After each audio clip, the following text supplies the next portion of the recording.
Well, President Cyril Ramaphosa has handed over the African Union chairmanship to his DRC counterpart, Felix Tshisekedi. Under Ramaphosa's leadership, various initiatives were undertaken to fight the COVID-19 pandemic. They included the establishment of the AU COVID-19 Response Fund. Now, President Cyril Ramaphosa made the handover today during the organization's virtual 34th ordinary session of the Assembly and Heads of State. I'd also like to thank the international community, without whose support the chairship of the AU for 2020 would have been far more daunting as a mission. I also want to thank the heads of the various AU institutions, as well as the staff of the AU Commission, for all the support that they gave us during this period. And Your Excellencies, it has been a joy to serve alongside all of you during this period. And as I hand over to His Excellency, President Felix Tshisekedi, I hand over with joy, knowing that the work that I took over from President Al-Sisi will indeed be continued under the leadership of President Tshisekedi. Your Excellencies, ladies and gentlemen, it is a singular privilege for the Democratic Republic of Congo, who is taking over the baton today as the chairman of the African Union, at a symbolic but highly significant moment when we're marking the 60 years after the death of a great son of Congo, Africa, Mr. Patrice Emery Lumumba.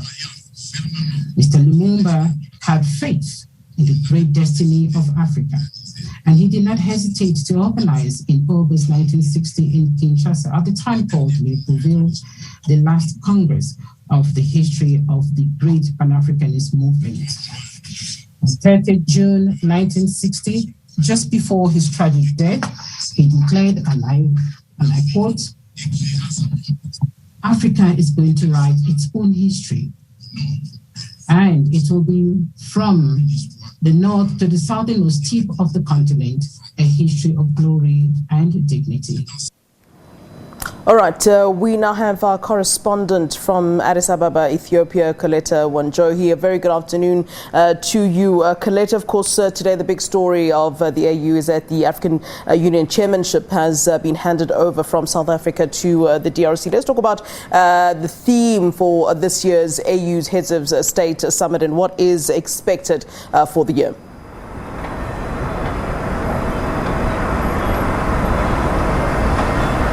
Well, as we may have well noted, is that this year we don't have all the delegations here in Addis Ababa. The streets are calm, the city is calm, business people are complaining because the delegations couldn't come. The Africa CDC advised the African Union that it would be a bad idea to have all the delegates here because of the COVID-19 pandemic. So we're having a virtual summit, and we have seen President Ramaphosa speaking from South Africa, and the only head of state who is here in Addis Ababa is President Felix Tshisekedi, who arrived here yesterday, and he's here just to take over the chairmanship. Otherwise, all other leaders are watching and participating from their home countries. The agenda of this year is very streamlined, and that's because there is a health emergency in the continent, as is the case in globally, and that's the COVID-19 pandemic. So we shall see on the agenda. We know there'll be the heads of state will be considering a report on the progress that the continent has made so far as COVID-19 prevention and looking at that is concerned.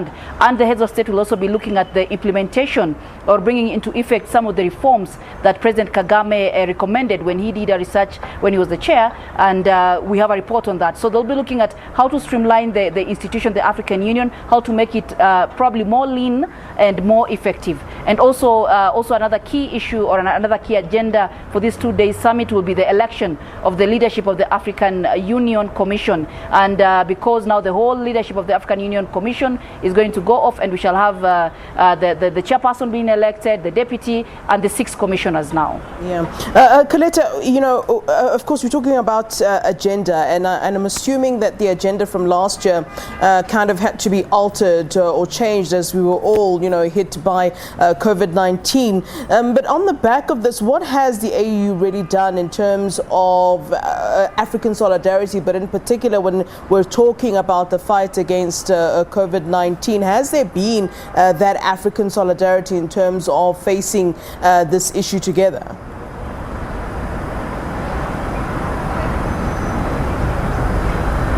Well, we know last year, I mean, when Ramaphosa on behalf of South Africa took over the chairmanship, the agenda was silencing the guns. Yeah. And South Africa came up with a clear agenda on how peace and security could be achieved, economic security and all that. However, from around February, then we saw the COVID-19 coming in, and I mean, the continent had to prioritize.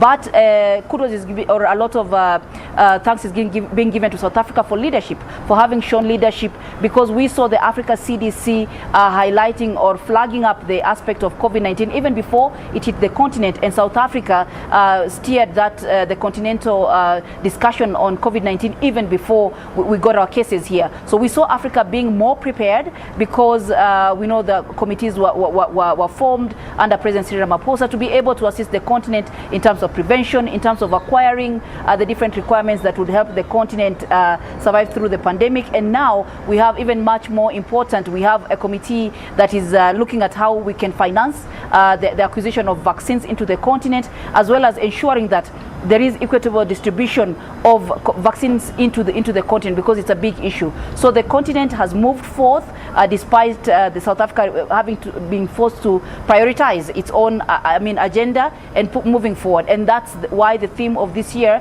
much as it's about culture, art and heritage, it is still going to consider the COVID-19 pandemic, because without health security, then the continent is not going to achieve anything else. Yeah. What is one to expect from Tshisekedi as he takes over as the AU chair? No doubt, of course, even though, as you say, the agenda is more around culture and heritage and art and so forth, it will certainly be kind of overshadowed by the fact that we are still in the midst of a pandemic. So what are we really looking forward to having Tshisekedi as the incoming AU chair?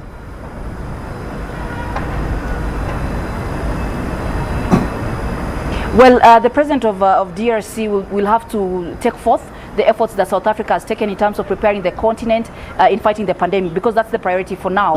And he will also have the challenge of also ensuring that the previous theme, which was silencing the guns, is also effected, at least this year. We know the continent has done in his opening remarks, President Ramaphosa has said that the continent has done a bit in terms of stabilizing peace and security, but then the COVID-19 pandemic happened, and we saw new conflicts coming up.